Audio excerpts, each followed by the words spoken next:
Selam. Yoruldunuz mu biraz? Kaç saat oldu ama? Kaç şimdi? 4 ya. Ben bugün bir şeyler anlatacağım ama başlıkta sadece bir progresif yazdı. Aklınızda ne canlandı? Başka hiçbir açıklama yok. Yani şu an neyi dinlemeyi bekliyorsunuz mesela? Progresif olmak nedir yani? Bir progresif derken sonunda ne olacak sizce? Fikri olan var mı? Saldır. Var mı? Yok. Şeker dağıtıp gidiyoruz bir de. Şimdi aslında biraz şeye bıraktım ben. Yani siz ne isterseniz onun üzerinden gidelim diye. Ana konu aslında progresif ve weblerden bahsedeceğiz. Bugün biraz dedikodu yapalım diye ben şöyle bir şey yaptım. Şöyle bir sunumum var.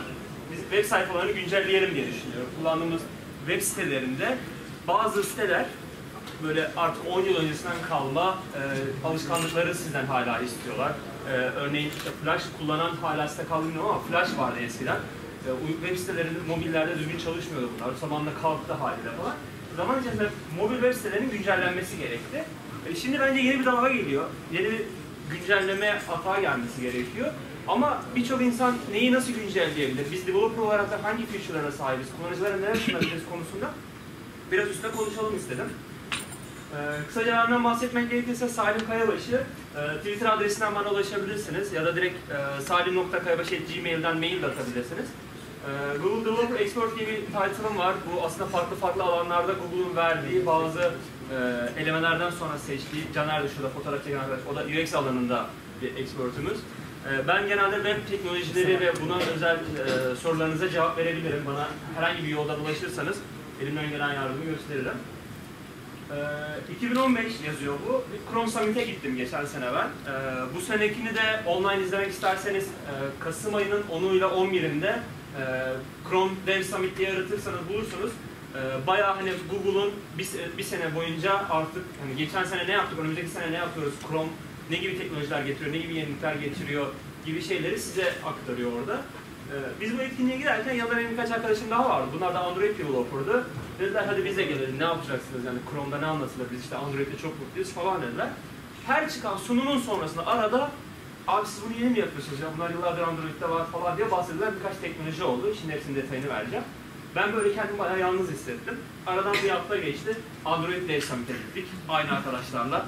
Hepsiyle oturduk, bunlar böyle alkışlıyorlar, şu çıktı süper, bu çıktı süper. Bir baktık, web'deki teknolojilerin aynısını yapıyorlar. Bunlardan bir tanesi mesela Android için söyleyeyim. Instant Run diye bir şey geldi. Android'de run diyormuş telefona. İşte ondan sonra debug koyuyormuş. Bir daha hani ufak bir değişiklik yapıp bir daha bastığında anında bir daha geliyormuş. Dedim bu web sitesinde sürekli var. Sen sayfayı reload et. Aynı breakpoint'te frontend'de her türlü gelirsin diyorum. Ya işte abi butonu değiştirince uygulamayı bir daha atmak gerekiyordu eskiden falan dediler. Şimdi sonradan şeyi fark ettik biz. Hem Android hem Chrome'da da aynı şeyler olunca aslında kullanıcınız aynı. Sizin mobilde bir uygulamayı kullanan kullanıcıyla Chrome'dan bir web sitesine giren kullanıcı aşağı yukarı aynı kullanıcı. Aslında sizin sunmaya çalıştığınız birçok feature da aynı feature. Demek ki sizin yaşayacağınız problemler ve development cycle'ınız aşağı yukarı birbirine benzeyebilir. Şimdi hep böyle piyasada konuşulan bir şey var. Evet, mobile first development yapalım, mobile first yapalım ama yani burada illa şey demek değildir. Java ile yazalım, Android yazalım, işte Objective-C ile Swift ile yazalım, iOS uygulaması çıkaralım. Böyle bir kaidemiz yok. Çok güzel web sitesi de yaparsanız kullanıcı bunu kullanabilir. Şimdi native olma zorunluluğunuz yok, mobile friendly olalım diyorum ben. Çünkü mobile friendly'nin şöyle bir avantajı var. Google'da benim adımı yazdınız, birkaç tane şey geldi, sonuç geldi. Üste birazını kestim ama GitHub'daki linki gösteriyor. Altta Twitter'ı gösteriyor. Sonra bu benim şeyimi gösteriyor, blog sayfamı gösteriyor. Burada şöyle bir işaret var. Bilmiyorum dikkatinizi çekti mi? Diğer en üsttekinde de var. Burada yok. Bu çünkü application açıyor. Bir de bunda var. Mobile friendly olanları Google Search'te yukarı doğru çıkarıyor. Yani çünkü sizin diyor telefondan gelmenizi ben biliyorum diyor. Bu sitenin diyor butonları tıklanabilir diyor, yazıları okunabilir diyor. Çünkü sen 5,5 inç ya da 5 inç bir telefondan bakıyorsun işte yaklaşık 30-40 santim uzaklıktan bakıyorsun. Senin bunu okuyabiliyor olman lazım. Yazıları düzgün okuyabiliyor, çalıştırabiliyor olman lazım diye bir uyarı veriyor. Bu sitenizi öne çıkarabilmek için önemli bir şey. Linkleri biliyorsunuzdur. Uygulaması var. Çok süper ya da değil bu tartışılır ama ben bir gün bir şey araştırdım. Web sitesini ziyaret ettim. Bir tane linke gireceğim. Burada da yaptığımı söyleyeyim hani utanmadan gizli pencereden giriyorum. Çünkü LinkedIn kimin profiline bakarsanız gösteriyor karşı tarafa bu sizin profilinize baktı diye. Dedim tamam ben bu kişiyi Google'dan aratırım profiline bakarım. Tıkladım. Uygulamayı açarsam benim credential'ıma girecek. Hayır, ben gizli olarak bakmak istiyorum. Yani Google'dan zaten tıkladım, o kişinin sayfasındayım. Content bir adım arkamda. Bana burada bir login butonu çıkarttı. Böyle dönüyor bu. Ben bekliyorum, açacak herhalde falan diyorum. Ha, beklerken de şey diyor, ya daha hızlı bir yolu var insanlara ulaşmanın, uygulamayı deneyin diyor. Dedim herhalde internetim yavaş ama ya uygulama da bunu hızlandırmaz ki yani internetim yavaşsa dedim. Sonra burada şeyi fark ettim, burada no thanks var. Bu dönüyor, bu hiçbir şey yapmıyor arka tarafta. Böyle ben bir oyalayayım biraz, belki yutar ya falan deyip şu butonu ben büyük yapayım. Bunu da buton yapayım ama çok belli olmasın diyerekten bir çakallık yapmışlar. No thanks deyince açıyor, arkada duruyormuş yani hiçbir şey de yapmıyor. Bu da Türkiye'nin en iyi olduğunu iddia eden emlak sitelerinden bir tanesi uygulama sitesi. Şimdi bir öncekinde LinkedIn de aynı şeyi yapıyordu. Benim uygulamam çok güzel kardeş diyordu ama ben zaten webde bir content bulmuşum. Bunlar da diyorlar, ya bizim uygulamamız çok güzel, onu bir deneyin diyorlar ama problem şu. Ben senin contentine Google Search'ten geldim ve yani başka bir yere gönderme, şu an contentini istiyorum ben. Çok güzel abi. Buraya koyduğun Android versiyonu zaten 2010'lardan kalma. Bakıyorum bu da responsive değil. Butonlar kocaman ama aralardaki boşluklar falan efsane. Diyor ki, Hürriyet Emlak Android uygulamasında. Yani en azından benim Android olduğumu anlamış. Buraya kadar güzel. Alttaki butonlara bakıyorum, web sitesine git, uygulamayı indir. Problem şu, ben 2+1 işte 130 metrekare ev diye yazdım. Geldim, beni yönlendiren adres hem Hürriyet Emlak, ana sayfaya gittim ben. Search gitti zaten. Ben şimdi web sitesine git desem bir daha search yapacağım. Content'i kaybetmemi sağladı ve uygulama da hani o görsele bakarak da hiç indiresim gelmiyor. Bu tarihte gördüğüm en efsane karşılama ekranı, yemek sepeti. Benim hangi kullanıcı olduğumu bir dahi bilmiyor yani. Ya sen Android'sin ama iOS'i bir dene. Nasıl Android? Bak Windows 10'la yaptık, hiç umudu kesersen mobil sayfa yaptık ama bu çok kötü. Bir de şurada var, alıştığım siteye gel. Şu cümle biraz bana komik. Alıştığım yemek sepeti. Hani biz bir şeyler daha yaptık ama hiçbirini kimseye beğenmedik. Alıştığımız olana bir gidip bakın orada diyor. Peki, sizce bu uygulamanın web sitesi mi? Kaç kişi web sitesi diyor? Kaç kişi uygulama diyor? Peki nereden vardınız bu yargıya? Webci olduğunuz için. Nereden? Evet. O mu? Uygulamada da Yok sanki o anda alırken böyle fotoğraf. yok öyle şeyler. Full screen. Bu web sitesi. Ama fark ettiyseniz Chrome'un tabının yukarıda bilgileri görünmüyor. Uygulama sitesi, yani web sitesine spesifik hiçbir şey belli değil. Yani tıkladığında veya da bir yerlere gittiğinizde geldiğinizde uygulama gibi bir davranıyor size. Yani bunu bilerek koyuyorum. Yani çok fazla Google Plus kullanan yok Türkiye'de.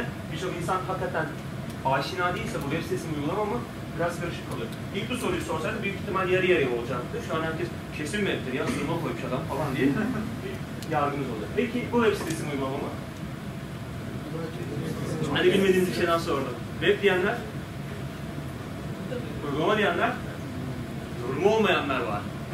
Ha, kaç kişinin yorumu yok? Yok bayağı.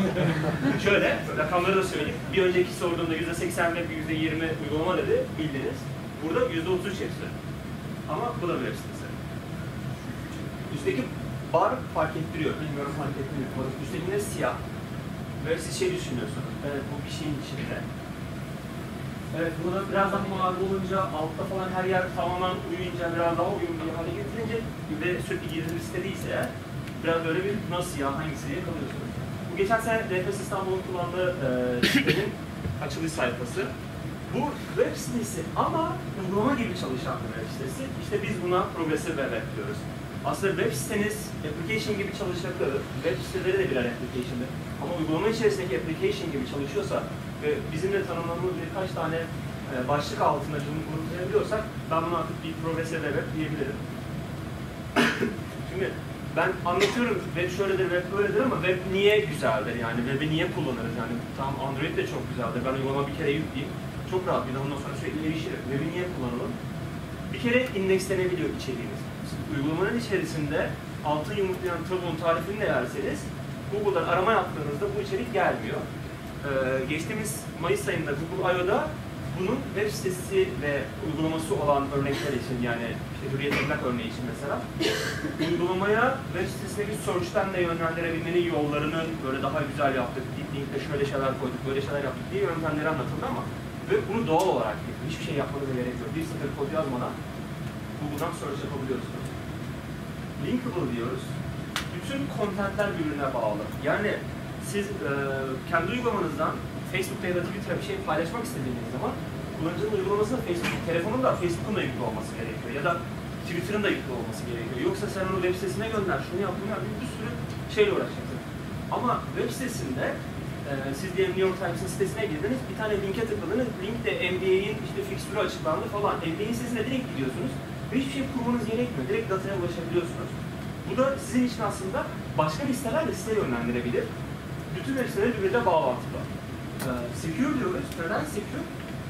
Sen web sitesini kapattıktan sonra, logout olduktan sonra kimsenin çiğnine ulaşamaz ve bu Chrome'la beraber gelen tabların independent olarak kendi ayrı bir sandbox arealarında çalışması, hiçbir tabın başka bir alana erişememesi gibi yapılarından dolayı ve SSL kullanan sitelerde gerçekten secure bir ortamınız var. Telefonda çektiğiniz fotoğraf nereye kaydedildi? Sizin kişisel bilgileriniz SD kartı neresine yazıldı? Bu SD kartın yazdığı yere başka bir uygulamaya erişebiliyor mu? Ya da gerçekten şifreli mi yazıldı? Bunun hiçbirini bilemiyorsunuz. Ama Chrome ya da diğer tarayıcılar bunu sizin adınıza güvenli bir hale getiriyor. Updatable. Burada işte Mete'nin önceki sunumda gösterdiği bir şey vardı. %25 diyordum. Bir kullanıcı başka bir yere bak, bir kullanıcı yeni bir yerini görebiliyordu. Web sitesinde siz böyle bir şey yapabilirsiniz. Web sitenizin bir kısmı bazı kullanıcılar eski, bazı kullanıcılar yeni görünebiliyor. Ya da web sitesinin sadece ödeme ekranını değiştirdiniz. Siz çok güzel bir e-ticaret sitesiniz. Sadece ödeme ekranını yenileyip direkt canlandırabilirsiniz. Ve böylelikle satın almayı bitirmeyen, ödemeye gelmeyen hiçbir kullanıcı bu yeniliklerden fark etmez. Ama oraya gelen kullanıcılar bunu görebilir.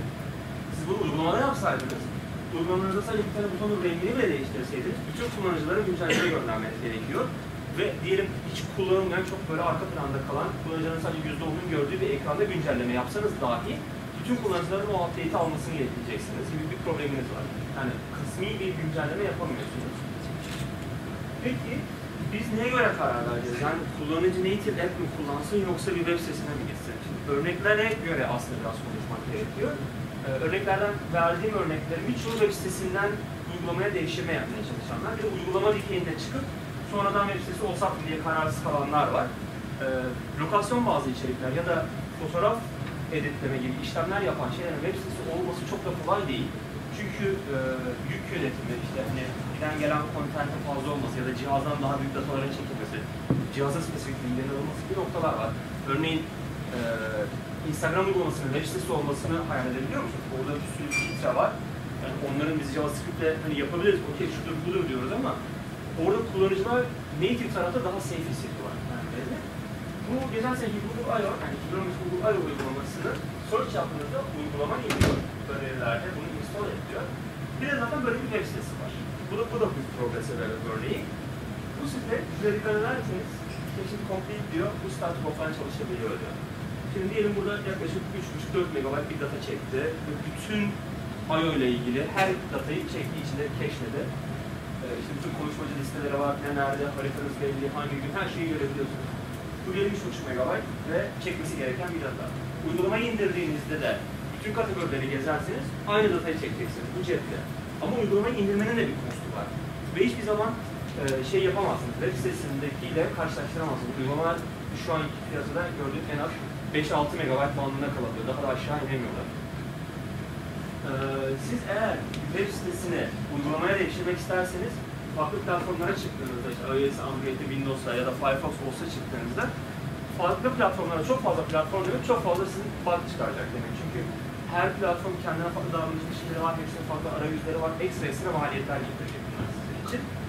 Bu tarihini hatırlamıyorum ama biraz eski bir ekran görüntüsü. Apple Signal'dan, şöyle oturursanız ilgili raporda bulabilirsiniz. Sadece Android'deki fragmentation'ı gösteriyor. Şuraya biraz dikkatinizi çekmek istiyorum. Bunlar küçük device'lar, bunları hiç ciddiye almıyoruz. Galaxy S3 var, S4 var, S4 var. 2 tane S4 var. Yani region bazlı, işte CPU bazlı, şu bazlı, bu bazlı S4 bile farklı oluyor. Burada SM ile başlayıp Tire ile devam eden birçok device de aslında birbirinin aynısı. Hani bakarsanız pazarda işte Android'de şu kadar device pazar lideri, bu kadar şu şöyle, bu böyle falan diyorsunuz ama şey durumunuz yok. Bir de Android iOS'e göre %80'in üstünde bir pazar payı var. Uğraşmanız gereken Android tarafında problem sayısı çok daha fazla.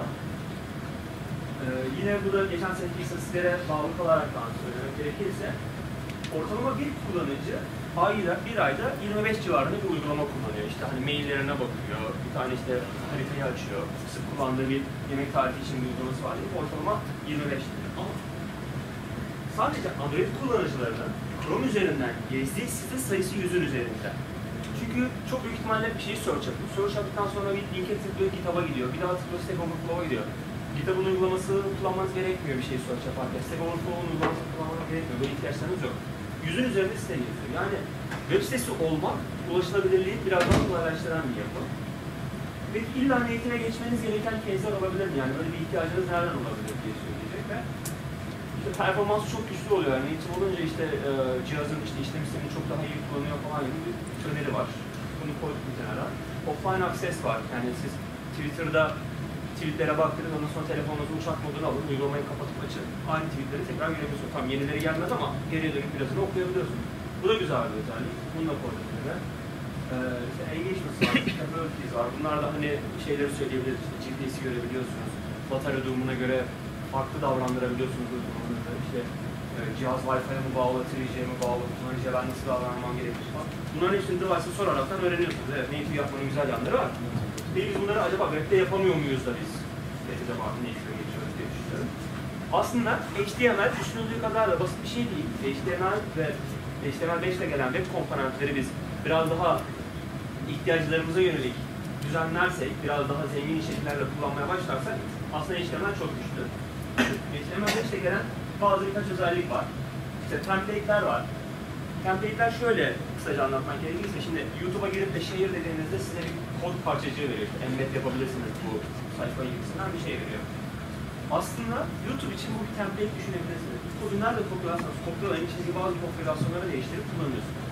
Siz kendi uygulamanızı düşünün. Bir sayfanın bir tasarımının bir parçasını yazıp HTML'de bunu template'i import edip aynı oradaki mantık gibi siz sadece ismini vererekten ya da gerekli parametreleri vererekten aynı kodu reusable yapabiliyorsunuz. İşte bu da işte HTML import oluyor. Custom elementler yazabiliyorsunuz. İşte tarayıcıyla daha uyumlu, daha kullanıcının okuyabildiği, yani developer'ın okuyabildiği, bakınca daha anlaşılabilir HTML elementleri siz kendiniz yazabiliyorsunuz. Peki bir de hibrit uygulamalar var. Bunları hiç kullanan oldu mu? Cordova falan duydunuz mu? Neyi kullanıyorsunuz mesela? Aynı zaten. Başka var mı? Cordova. Şey var. Cordova ile Ionic Framework bunların arasında en çok bilinenleri. Ya bu aslında benim açımdan gördüğüm işin en acınası tarafı. Çünkü aslında bir insan niye Cordova ile Ionic Framework kullansın diye düşünüyorum. Çünkü diyor ki buradaki Türkçesi benim anladığım. Ben aslında bir web developer'ım. Ben Android'de, iOS'da tekrar detaylı uğraşmak istemiyorum. Detaylı konulara girip sırf Android spesifik, iOS spesifik bir şey yapmak istemiyorum. Ben bir web sitesi yazabiliyorum. Ben web developer'ım zaten. Yaptığım şey Google Play'de de olsun istiyorum diye alıyorlar bu web sitesinin paketini Cordova'ya koyuyorlar. Şeyi kaybediyoruz ama. Hani update edemiyoruz. Hani bilgi o değil. Secure olup olmadığına dair hiçbir fikrimiz yok. Bir tane disk yazıyor ama ne yapıyor? Bir tane teksti yanlış yazmışız ya. Tam ana sayfa açılışta hoş geldiniz yazarken G'yi yumuşak G ile yazmışız. Onu değiştireceğiz. Ne yapacağız? Herkese update. Sonra şeye giriyorsun. Android uygulamalarını her gün update gönderirsen millet söyler. Ben her gün 7-8 MB dosya mı indireceğim? Abi ben bir tek G'yi değiştirecektim ama diye de oraya yazsam yine kabul etmezler. Problemi giderek karmaşıklaştıran bir case. Başka bir yaklaşım daha var. Bu da aslında iyi yanları, kötü yanları olan bir şey. In-app browsing diye geçiyor. Twitter'ın içerisinde in-app browsing diye bir seçenek var. Bunu açıp kapatabiliyorsunuz. Yani Twitter bir ara bunu force ediyordu. Sonradan seçenek opsiyonunu bırakıyorsunuz. Okuduğunuz tweet'in içerisinde bir tane linke tıkladığınızda bu Chrome'da mı açılsın? Yani telefonunuzdaki bulunan kendi Chrome'unda mı açılsın? Yoksa ben Twitter'ın içerisine mi açayım diye size soruyor. Bu da LinkedIn, yukarıdan ikonunu görüyorsunuz. Tıkladıktan sonra bir web sayfasının içinden açıyor. LinkedIn sormuyor. Ben kesin burada açarım. Başka yerde açtırmam diyor. Bunun iyi yanı ne olabilir? Şu olabilir. Siz daha önceden burada login olmuşsunuzdur bir tane sayfaya. Yine aynı sayfaya tıklarsanız görürsünüz. Ama ya Chrome'da login olduysanız ve işte LinkedIn'de aynı sayfada linki girip tıkladığınızda ayrı bir sandbox'ta açtığı için oradaki credential'larınızı göremiyor. Yani LinkedIn diyor ki benim kullanıcım benim uygulamamdan çıkmasın. Yani bir yere gideceksin, işte baksın hemen dönsün. Bak oraya da sonunu koydum. Çok dolaşmasın. Comment yaparsa da ben onun aynı linkin altına, LinkedIn'deki oralara yazacağım. Çünkü content lazım bana diyor. Kullanıcıyı bir yere göndermek istemiyor ama millet zaten tıklayıp gitmek istediğini belirtmiş. Kullanıcıyı biraz force ediyor. Bunlar da biraz tartışmalı. Yani aslında şey yapmaya çalışıyor. Twitter ya da LinkedIn. Ben yeni bir tarayıcı çıkarmaya çalışıyorum diyor. Çünkü kullanıcının Chrome'da kazandığı bütün alışkanlıkları senin buraya entegre etmen lazım ki kullanıcı burada rahat rahat kullanabilsin. Bunu yapmadığın durumda da adam tıklayacak, okuyacak ya da okumayacak, geri çıkacak. 3 gün sonra da bir daha tıklamamaya başlayacak. Buraya kadar konuştuğumuz her şey, işte native'in güzel yanları var dedik, performansı var, işte offline desteği var falan dedik, işte Ionic Framework var, Cordova var, bunlar da hani süreci biraz karmaşıklaştıran şeyler. In-app browsing var, kullanıcıyı biraz force ediyoruz falan filan. Bunların hepsini kaldırıp çöpe atsak, biz sadece Progressive Web'e desek, biz bunun üstüne devam etsek ne yapabiliriz? Koca bir duvar yazımız var. Sadece belirli başlıklara biraz dikkat çekeceğim. Bazılarını atlayacağım. Connected Independent aslında uygulamaların söylediğimiz şeyi offline çalışabilmesi özelliği. Bunu yapmak istiyoruz. Safe'in secure olmasını söyledik zaten. Discovery ve improved olması, içeriğinizin Google tarafından search edilip kullanılabilir olması. Installable diyoruz. Burada yani uygulamanızı kullanıcılar şey yapabilirler. Ana sayfadan direkt ulaşılabilir, yani bir uygulamaymış gibi buton halinde de gösterebiliyorlar Progressive Web sayesinde. Çünkü uygulamayla web sitesi arasındaki tek fark Chrome ikonunun arkasında bir yemek sepeti olmak mı yoksa kullanıcının ana sayfada bir yemek sepeti olmak mı? Biz bunu da yapabiliriz. Web sitesini de ana sayfaya getirebiliriz. Yani o ikonu da oraya getirebiliriz gibi özellikleri var. Sürekli güncelleyebildiğimiz application gibi davrananlar, kullanıcının telefonunda diğer kullandığı uygulamalardan farklı bir şey experience'ı vermeyen bir yapı. Burada biraz offline'dan bahsedeceğim. Bir feature'dan daha bahsediyorum sanırım. Bu en kolay implemente edilebilen Progressive Web özelliklerinden bir tanesi. Buradaki en göze batan benim yaşayabildiğim şey, bir haber okuyorsunuz. İçinde bir tane link var. Tam linke basıyorsunuz, metroda gidiyen merdivenden aşağı doğru inerken dinozoru görüyorsunuz. Sayfa ilerlemeden. Şimdi burada dinozor güzel bir oyunu var aslında. Basarsanız Chrome'da desktop'ta da çalışıyor bu. Bayağı güzel gidiyor, ileride gece oluyor, bir şeyler oluyor. Çok canınız sıkılırsa oynayabilirsiniz ama şunu da yapabilirsiniz. Dikkat ederseniz yukarıda uçak kullanacağız. Ekran görüntüsü alacağım. Bu sayfaya offline erişebiliyorsunuz. Tek bir fark daha var. Sol taraftakindeki URL ile sağ taraftaki URL biraz farklı. Sağ taraftakinde SSL'den var. Progressive Web'in çalışabilmesi için bir altyapı var. Service Worker gerekiyor. Service Worker'ın da en önemli ihtiyacı SSL. Birkaç sebebi var ama en önemli sebebi kullanıcı datasını burada göründüğü gibi save etmeniz gerekiyor, bir yerlere kaydetmeniz gerekiyor. Bu yüzden SSL olmasını gerektiriyor. Normalde web sitesinde siz tarayıcıda bir tane linki seçin. Olan senaryo, linkin karşılığı bir tane server'a gidiyorum, server'ın verdiği cevabı alıyorum, tarayıcı gösteriyor. Okey, tamam bu normal. Metroya bindim, kahretsin telefonu çekmiyor. Ben server'a gidemiyorum, hala cevap yok. Ben ortaya bir tane service worker koysam, desem ki yaparken, service worker, ben Google.com'a gideceğim, var mı sende? İlk söylediği şey yok, bende kalmadı. Geliyoruz, Google'dan bir cevabı sordu. Benim adıma service worker sordu, cevabı aldı. Ben bunu bir kenara bir yazayım, ne olur ne olmaz. Kaydettikten sonra bana cevabı dönerse, ben arada bir şey kaybı yaşamayacağım. Bir sonraki senaryoda diyelim server kapalı. Hiç umurumda değil, çünkü ben sana yine service worker'a soracağım. Ya ben Google sormuştum geçen gün, sende mi o? Evet bende, cevap burada. Yani tekrar yapmanız gerekmiyor, tekrar server'a gitmeniz gerekmiyor. Network kullanım maliyetinizi azaltabiliyorsunuz. Belirli dataları, örnek vermek gerekirse favori ilanlarınız vardı. Bu favori ilanlarda hadi diyelim fiyat falan değişmesi dışında şu her gün değişen bir senaryo. Bu dataların birçoğunu eğer siz kaydederseniz kullanıcı internet olmasa dahi favori ilanlarına ulaşabilir. Peki bunu yapmak çok zor mu? Hayır. Bunun için bir tane element var. Polymer ekibinin sunumlarını izlerseniz bir sorundan bahseder ve bunun için bir tane element var diye bahsediyor. Bu cümleyi çok denk geleceksinizdir. Polymerle development yapıyorsanız eğer, Polymer'in modülleri var. Polymer'in modüllerine böyle Polymer'in web sitesinden görebiliyorsunuz. Polymer 2.0 gelecek yani şuradaki isimlerle de yapılar değişmiş olabilir. Burada Platinum elementler var. Bu elementlerin birçoğu %90 seviyesinde service worker implementasyonları aslında çok basit şekillerde service worker'ı siz nasıl ayağa kaldırabileceğinizi söylüyor. Örnek vermek gerekirse o DevFest'in sitesinde 6 ya da 7 satırlık HTML koduyla sitenin tamamının offline çalışmasını sağlıyorsunuz. İşte şey yazıyorsunuz, network first olsun, önce network'ı check etsin, güncel data varsa onu alırsın, ifade etsin, case size'ın şu olsun, 10 MB falan filan gibi böyle parametreleri veriyorsunuz bir tane HTML elementine ve o sayfa tamamen offline çalışabiliyor. Bir de kullanıcıyla etkileşimi olan engagement dediğimiz noktada push notification var. Kullanıcı uygulamayı yükledi, yemek siparişini verdi, uygulamayı kapattı. Ya bir şey olmuş, dükkanda sizin verdiğiniz sipariş yok. Size bir notification gönderip, işte hani onu bulamadık, mercimek çorbası yok, şezlongeli gönderelim mi diye sana push notification gönderiyorlar. Ya da işte bilmem ne kampanyasından şunu kazandınız, hemen müşteriler indiriminiz var. Bunlar aslında firmaların kullanıcıları içeri tekrar çekmeye kullandıkları bir yöntem. Web sitesinde sen tabı kapattıktan sonra web sitesinde iletişim kesiliyor. Ama yine push notification gönderebiliyoruz. Nasıl gönderebiliyoruz? Yine service worker'ımız var. Service worker'a diyoruz ki birebir aslında Android'le aynı senaryo ya da iOS'te de aynı bilmiyorum. Ben geldim. Service worker'a diyorum ki abi bizi bir şeye kaydeder misin? Ben push server'ına bir kaydeder misin? Google'dan biz push alabilmek istiyoruz diyoruz. Service worker tamam diyor. Senin server'la push notification konuşuyor. Sana bir tane token veriyor Google. Diyor ki senin bu bilgisayarın, bu tarayıcının diyor ID'si bu diyor. Bu ID'ye gelirse diyor sen bu database'ine yaz diyor.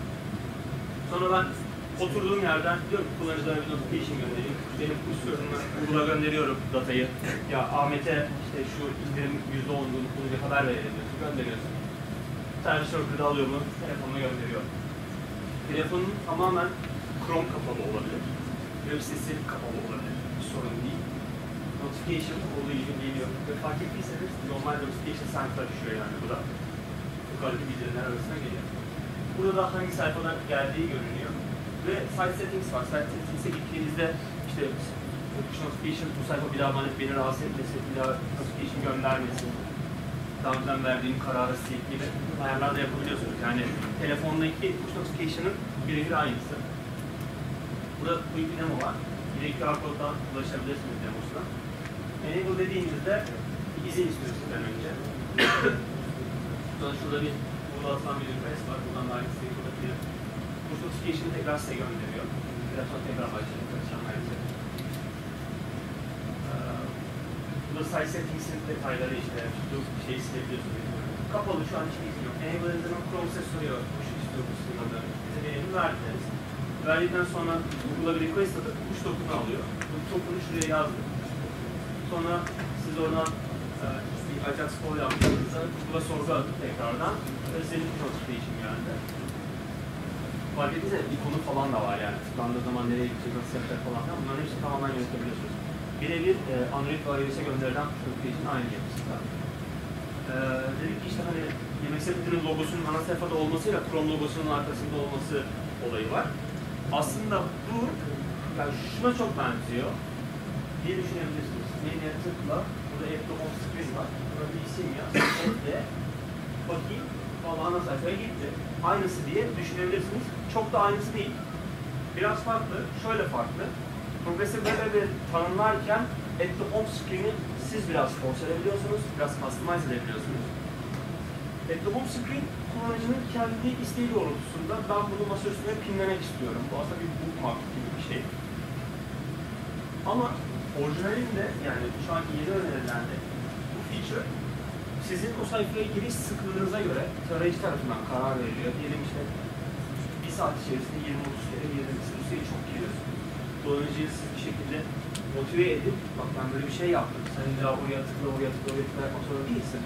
Şuraya gel, ben sana böyle bir çıkıp ekle gibi koyayım diyor. Bunu da bütün tarayıcılar sakın kendinizi log etmeyin. Yani oturup da tasarımın aynısını yapayım. Kullanıcı her birinden bu tak diye çıkayım diye yapmayın diyor. Çünkü o ikon masa üstünde zaten var mı? Kullanıcı bu sefer kaç kere girdi? Sen butonun her seferinde aynısını çıkaracaksın. Yarın öbür gün Chrome'un yeni bir versiyonunda bu buton mavi değil de yeşil oldu, sola geçti. Yani bütün web siteleri güncellenirken senin yaptığını sen güncellensen geride kalacaksın. Bana bırak diyor. Çok basit bir konfigürasyon var, göstereceğim. Bunu yaptıktan sonra kullanıcı gerçekten buna ihtiyaç yok. Ben istersem senin adına önerebilirim diyor. Ve sen burada tıklandığında o ikonun hangi sayfanın, hangi metnin, hangi parametrelerle açılacağını, ikonunun ne olacağını ve linkin orada göstereceğin yazının ne olacağını falan sen kendi konfigür edebilirsin diyor. Bunu yapmak da çok kolay. HTML sayfanızda head'in altına bir tane link ekliyorsunuz. Bu manifest olduğunu eklemeniz gerekiyor. Bu manifest'tedir diyorsun. href tagine de manifest.json'dır. Ana sayfada /manifest.json'da bir kod var. Bakarsanız buna zaten manifest.com/manifest.json yazıyor. Burası bir konfigürasyon. Sırayla ben neler olduğunu söyleyeyim size. Language type English demişiz çünkü içeriğin ben İngilizce olduğunu söylemişim. Bu biraz bazı contentleri force edebiliyor, hani yazıların falan İngilizleşmesini force edebiliyor. Bir name'im var, bir de short name'im var. Bazı yerlerde kısa ekrana göre küçük yazı göstermek istiyor. Bu ikonlar farklı ekran çözünürlüklerine göre gösterilen ikonlar. Şimdi farklı API'de telefonlar var, Android, iOS, bilmem ne gibi farklı şeyler var, onları gösteriyor. Start URL dediğimiz bizim kullandığımız bir URL. Tıkladığında kullanıcının hangi URL ile başlayacağını karar veriyoruz. Team Color var, bu da hani en üstte LinkedIn'de siyah olan ve bunda maviye yakın bir tonda çıkan Team Color'ın kodu. O da şey, hani üstteki status barın rengini değiştiriyor. Android için geçerli, sadece iOS'te yapamıyor. Display Standalone diyor, burada farklı modlarda nasıl göstereceğini falan ayarlayabiliyorsunuz. Yatay açtık, bir şeyler yapabiliyorsunuz. Yine buradaki QR'dan da iyi bir sayfaya ulaşabilirsiniz. Defes'in sitesi, yani yeni Defes gelince güncellenebilir ama bu kodu 2015 Defes'te kitabından bulabilirsiniz. İstanbul'da. Birkaç tane de demo göstereceğim ben size. Ama sesi nasıl ayarlayayım bir ona bakayım. Ses olursa çok güzel olur. Düşündüğüm şeyler var.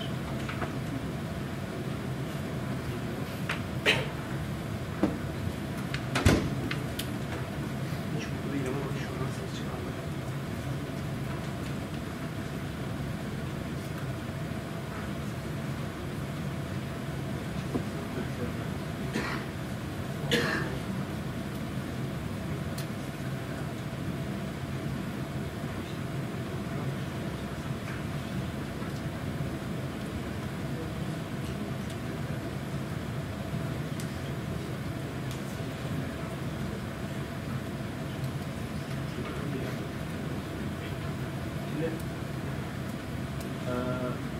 Sol taraftaki bir Android Wear aslında. Bu da YouTube sayfa halinde açık. Android Wear hiçbir şey yapmadığınız durumda bile notification'ları yönetebilir durumda. Yani normal telefonda gelen herhangi bir notification sadece otomatik olarak geliyor. YouTube'un sayfası Media Player içeriyor. Ve bu Media Player'ın ses kapatma var, full screen var, pause var, gibi bazı feature'ları var. Ve web sayfası notification çıkıyor, fark etmeseniz. Bu da Android'de native olarak var. Sizin yine development yapmanız gereken bir şey yok. Teknik olarak ben web sitesine player koydum. Android'de bir tane notification açtım. Notification otomatik olarak saatte açıldı. Peki bunlar birileriyle etkileşime geçebiliyorlar.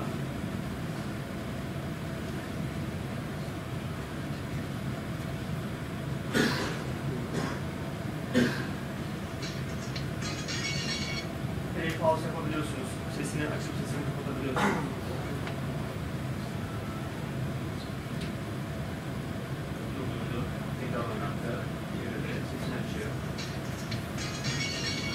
Gibi.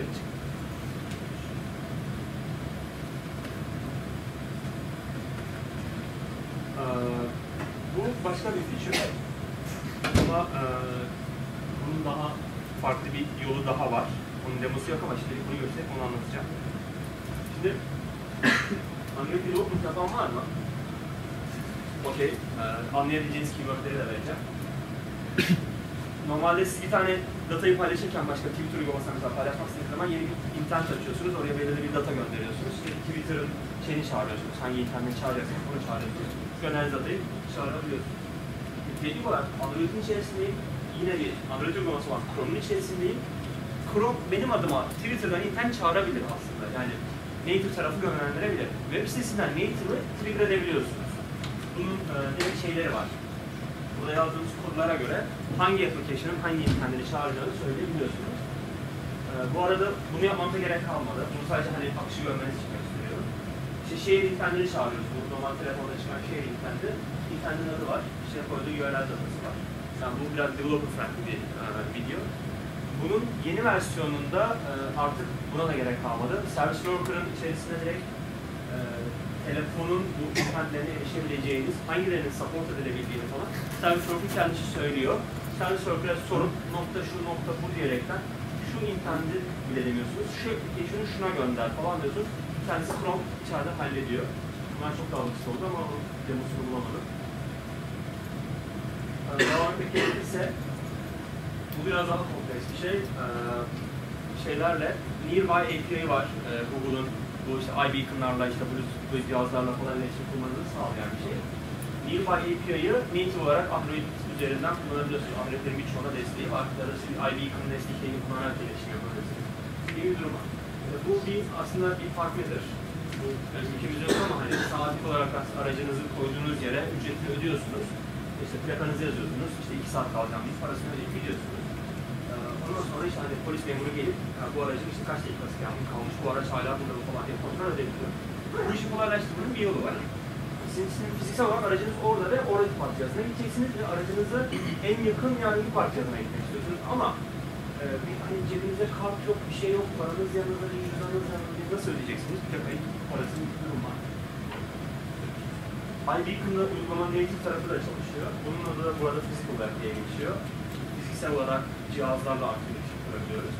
Yaklaştığınızda bu arada cihaz iOS, üstelik Chrome üzerinden çalışıyor. Yani bu bahsettiğim şeyler işlerisinin bağımsız çalışabiliyorlar. Bu cihazın arkasında bir iBeacon var. Belirli bir URL paylaşıyor sizinle. Chrome'da bir iBeacon dağıtıcısı var, ben URL'i buldum diyor. Siz tıklıyorsunuz, böyle bir web sitesi açıyor. Açtıktan sonra bu ikisi içinde ID'sini tutan bir URL dağıtıyor. Sadece 20 dakika SSD çalıştır diyor. Bu da kendi başına artık internetten şey alabiliyor. Mesela yani bu basit bir demo. 20 dakikalık farklı çalıştırmış oluyorsunuz. Sunuma buradan erişebiliyorsunuz. Benim şimdilik anlatacaklarım bu kadar. Sorularınız varsa dinleyebiliriz. Evet, demin responsive'den ve progressive'den bahsettiniz. Aradaki fark nedir? Yani responsive sadece o hürriyet örneğinde vardı ama responsive aslında yani benim hatırladığım kadarıyla 4-5 yıldır konuşulan bir terminoloji. Hani sizin web sitenizin örnek de verebilirim ama şeye girin, hepsi burada .com'a girin ana sayfanın sitesine. Biraz daha hani butonlar daha büyük, search bar'ı falan biraz daha büyük. Yani arayüzü şeye uygundur. Mobil cihaza uygun bir arayüzü vardır ama ödeme ekranına gittiğiniz zaman oradaki arama butonu incecik bir çizgi haline geliyor. Oradaki sayfalar artık daha responsive yapılmadı. Hala devam eden şeyler. Sayfaların responsive olması, değişen ekran çözünürlüklerine göre responsive olması demek. Biz burada progressive'den bahsediyoruz. Progressive, responsive oldun, okey sen güzelsin ama her ekrana göre bir şeyler değiştiriyor olmanın bir faydası bir yere kadar var. Artık ben offline'da çalışmak istiyorum, push notification'da göndermek istiyorum falan. Burada göstermiyor ama bir tane daha demo bulabilirsem size. Yani ikisini de aynı zamanda mı kullanıyoruz? Ya, aslında hepsinin birleşiminin tek bir çatı altında olanı progressive oluyor. Progressive'in o uzun bir yazıların olduğu başka, orada responsive de vardı. Yani uygulamamızın responsive... Progressive'in içinde Tabii. Yani bir site gerçekten, bir site progressive web olmuş diyebilmeniz için zaten bir application gibi görünmesi gerekiyor. Hani açtığınız zaman site, eskiden şeyi hatırlarsınız belki, işte Hürriyet.com vardı, bir de m.hürriyet.com vardı. Hani siteler ayrı ayrıydı yani tasarımlar mobile göre bir de desktop'a göre ayrı ayrı yapılırdı. Şimdi onlar yavaş yavaş kalkıyor.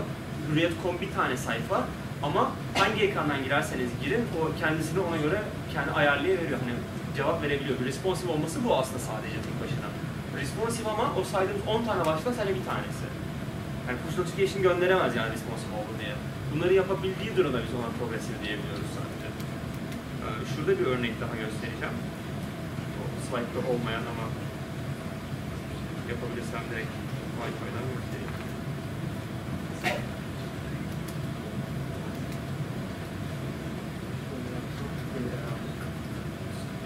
Buradaki örnekte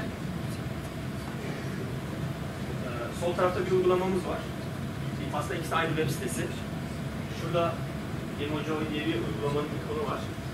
Bu bahsettiğimiz o manifest.json'ın dosyasıyla yapılan on-screen kullanılmış hali. Bu da sadece Chrome'da açık hali. Hiç farkı yok. Şimdi ben buradan gelelim. Nasıl çalıştığına bir bakalım. Tıkladık uygulama gibi açılıyor. Splash screen'i var. Uygulamanın arayüzü şeyin aynısı.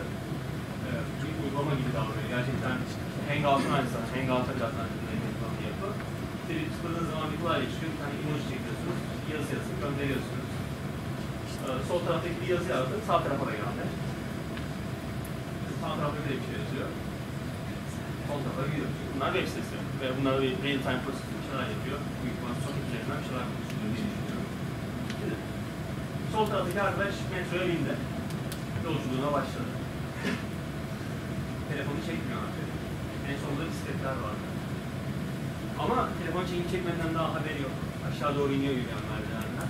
Sonra bir tane daha yazdı. Gönderdi. O sırada da bindi gitti artık metroya. Sonra dedi ki ya dedi artık burada telefon çekmez dedi. Uygulamasını kapattı.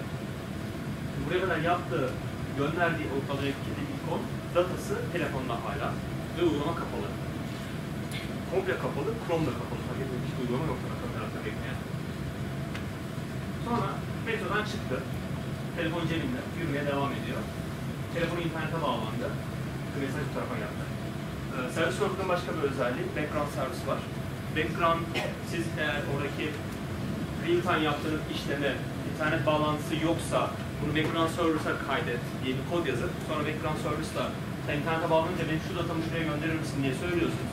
İnternete bağlandığı zaman cebinizdeki uygulama, kapalı olmasına rağmen gönderebiliyor. Buradaki arkadaşın hiçbir şeyden haberi yok. Tamam o zaman dur bir cevap vereyim dedi. Arkadaşına cevap yazıyor. Ama diğeri cebinde telefon ve kapalı. Ve ona notification geliyor. Uygulama kapalı olmasına rağmen açıp mesajı görebiliyor. Tıkladıktan sonra yine mesajı atmış. Burada aslında birkaç özellik birden kullanıyor. İşte Apple Home Screen var, offline çalışması var, background servis var gibi özellikler var. Yani Service Worker basit olarak sizin uygulama, yani web sitenizdeki JavaScript kodu. Ondan da bahsetmek gerekirse. Hatta burada şöyle. Bir şey sorabilir miyim? Tabii ki. Bu Android'in içerisinde bir parça mı? Hayır. Hayır. Nasıl Android'den alışveriş? Göstereceğim. Hemen göstereceğim. iOS'ta da aynı şekilde çalışıyor. Tabii Parkmeter şeyde çalışıyordu iOS'te. Hepsi çalışıyor bu arada. Bunun altında temelde yatan şey Service Worker. Onu da şöyle yaparsak.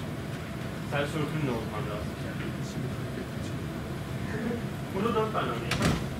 Offline ve push notification zaten örnekler verdim. Background Sync'te o az önce verdiğim chat örneğiydi. Geofence de var bu arada. Yani siz cebinizdeki telefonla hiçbir şey yapmadan Tekfen Tower'ın önünden geçtiğinizde ona özel yazılmış bir kontrol varsa ve bu kullanıcı şu an burada diyerekten ona ilgili bir işte push notification gönderisi o datayı alabiliyorsunuz gibi özellikle. Bunun gibi bayağı özellik var. Service Worker şöyle çalışıyor. Aslında bir JavaScript. Sizin web sitenizin üzerinden yayın yapan bir JavaScript. Sen normalde jQuery'i nasıl yazıyorsan bu aynı şekilde çalışıyor. Farkı şu, DOM aksesi yok. HTML'e erişemez. Hiçbir şekilde HTML ile ilgili işlem yapamaz ama şeyi hatırlarsanız Google Maps'in web sitesinden girdiğiniz zaman konumunuzu bulabilir. Yapmasındaki espri aslında bir location provider var Chrome'un içerisinde. Siz Chrome'a diyorsunuz ki benim lokasyonumu söyler misin? Chrome bir şekilde size location provider'dan cevap veriyor. Oradaki kodu da hatırlıyorsanız navigator.location bilmem ne falan diye gidiyor. Internet Explorer zamanında Chrome'da bu özellik var, Internet Explore'da yok. Kod patlamasın diye şey yazardık. If navigation and navigation location provider diye yazardık. Çünkü tarayıcıda location provider var mı diye bakardık. Bu da onun gibi bir şey. Tarayıcının Service Worker support'u var mı diye bakmanız gerekiyor. Service Worker support'u varsa yazdığınız kod DOM'a erişemez. Bunu net bir şekilde söyleyelim. Güvenlik sebebiyle. Yani sizin oradaki butonunuzun rengini değiştiremez. Yani jQuery değiştirebilir, değiştiremez. Ama bir JavaScript worker olarak çalışıyor. Yine bildiğiniz şekilde kod yazıyorsunuz. Background'da çalışan, uygulamanızdan dahi bağlamışsınız bir worker. Chrome'u kapattığınızda aktarda worker devam edebiliyor. Network'inizi aslında manage edebildiğiniz, yine application olsun, background sync olsun, offline çalışması demek. Bunların hepsi aslında network management. Bunların hepsini yapabilen ve promise library'lerin üzerinden, yani asynkron management'ında biraz daha böyle geliştirilmiş bir hali. Kendine özgü bir yapısı var ve promise'ler üzerinden çalışan bir şey var. Domain spesifik çalışıyor. Sadece sizin sayfanızda çalışıyor. Yine güvenlik sebebiyle. Ve SSL gerektiren bir yapısı var. Şöyle bir life cycle'ı var. Siz JavaScript kodunuzu ilk çalıştırdığınızda install etmeye çalışıyor. Eğer bir sıkıntı olursa error, yani yapabileceği bir şey yok. Bu şey demek, hani tarayıcıda service worker support'u yok. Activate ediyor kendisini. Belirli bir süre bir şeyler yapıyor musunuz diye bakıyor. Ayrı durumuna geçiyor çalışma durumlarda. Tarayıcıyı kapattığınızda bir şey yaptığınızda falan terminate olup kendisi iki kere çağrıda kendi kendisine açıp tekrar kapatabiliyor. Bir mesaj geldi, yani notification geldiğinde Chrome aslında geliyor diyor ki hangi domainden geliyorsun? Evet burada şu service worker ayağa kaldırıp notification'ı oradan gösteriyor gibi bir life cycle var. Şöyle çalışıyor aslında. Navigator'da service worker var mı kardeş sen de diyorsun? Evet var. Ya bir JavaScript dosyam var, bunu kaydeder misin diyorsun. hallederiz diyor. Hallettikten sonra tam registration var. Bana service worker ile her şeyi yapabilirim. Navigating hatta service worker dedikten sonra uçta oradan gönderiyorum, offline çalışmasını da oradan yapıyorum, background sync'ini de oradan yapıyorum. Bunlar biraz daha aslında detay şeyler, çok bu kadar detaya girmek istemiyorum ama Chrome'dan inspect edip hangi service worker'lar şu an Chrome'umuzda var görebiliyorsunuz. Daha detaylı state'leri görüp loglarına bakmak isterseniz böyle işlemler var. Bu güzel bir şey. Kenan Use'dan aldığım bir şey. Bu tarihi biraz eski, güncelde de var bu sonraki slaytta.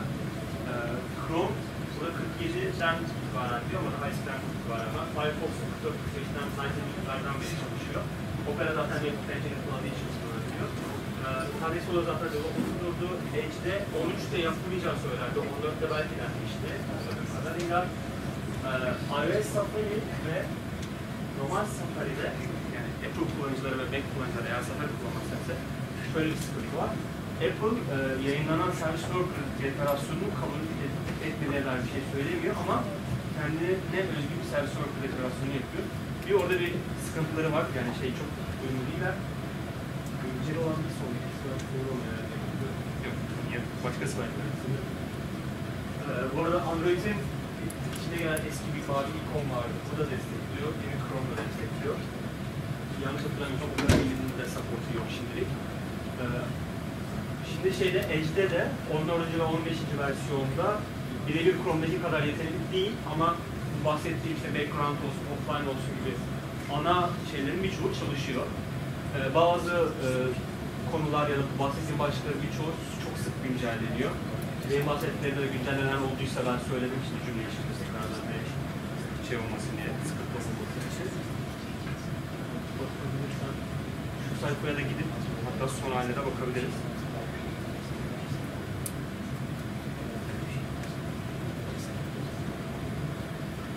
Gördüğünüz üzere Edge'de hala yok görünüyor 14. versiyonunda ama yani %80 olarak şu setinin %80'ini şu an cover edeceğim bir sonraki büyük update'in çıktılarını söyleyeyim. Opera'da dediğim gibi var, içinde de var, onlarda da var. Safari ve Opera Mini. Opera Mini'nin kullanıcısı zaten çok fazla yok ama bir tek soru şu an Safari yapış notification gönderilmişse böyle bir özellik yapabiliyorsunuz. Bu da geçtiğimiz 10 sene önceki Internet Explorer 7'nin supportuyla, 6'nın supportuyla ilgili bir case. Yani her yere ilk yazmak zorunda bazen çalışıyor ama yakında çözecek. Şeyde yazıyoruz zaten altta şuradan. Bu arada Microsoft Edge açıkça bakıyor. Var mı başka sorusu var? Peki yani şeyi nasıl düşünüyorsun? Kullanıcı alışkanlığını nasıl değiştirir? Service Worker kullanıcı açısından düşünüyorsunuz sadece. Yani web sitelerinin böyle davranması, notification göndermesi, telefonunuz kapalıyken, yani işte uygulama kapalıyken bile birinin size bir şey yazabilmesi. Düşünün ki WhatsApp uygulaması hiçbir zaman kurmanız gerekmeyecek, Facebook uygulaması hiçbir zaman kurmanız gerekmeyecek. Bu arada farkında olmadan bu feature'ları kullanmaya başladınız. Birçok haber sitesine girdiğiniz zaman üst tarafta haberdar olmak ister misiniz diye bir profil çıkıyor. Facebook'a girdiğinizde bir ara yapıyordu, şu an yapılma hatırlamıyorum. Ekranı biraz siyah yapıp sol tarafta bir notification izni istiyor, notification gönderelim falan diyor. Feature'lar yani yavaş yavaş gelmeye başladı kullanıcılara dokunan taraflara. Postları da var yani. Bu notification şu an en çok şey yani. Ama biraz yani konuyu insanların ihtiyacına göre yapıyor. Nasıl bir işlem? Pardon demem. Yani hatta şarj kullanımında mesela sonuçta haliyle arkada sürekli çalışan bir şey var. Hani, Ama kendini kapatıyor işi. yani uygulama aslında değil. Hani servis tetikleniyor ya. Tamam. Hani onun hakkında bir şey bekliyordur elbet. Hani veya tetikleyecek kişi. Ama noktada şarj kullanımı ne kadar? Ama şeyi de biliyorsun. Instagram'da belki arkadaşlar kontrol için haberlerine bakıyor yani. Tabii yani. Bu tamamen senin neyi remote yaptığınla ilgili. Ve notification gelmiyorsa aslında bu notification'la ilgili yazdığın kontrol çalışmıyor. Yani tamamen senin epinle Tabii sen nasıl remote yaptıysan. Yani bir de şey örneğin. LinkedIn uygulaması web sitesi olabilir, yemek sitesi web sitesi olabilir ama işte Instagram'ın web sitesi olması çok da gerekmeyebilir. Yani bu tamamen örneklere bağlı bir şey aslında. Çalışmalar şimdiden rahatsız olmaya başladı. Yani sürekli rahatsız eden bir şey var. Ama bu aslında şöyle, Android'de, iOS'te izin almaya gerek duymadıkları için böyle bir şey. Android'de direkt alıp sizi kaydediyorlar, sizin haberiniz olmadan nasıl değişikliyor. Sağ olsun BTK şey çıkardı ama bir şey yapıyor. Notification'larda izin dayanıyorlar. O zaman kadar.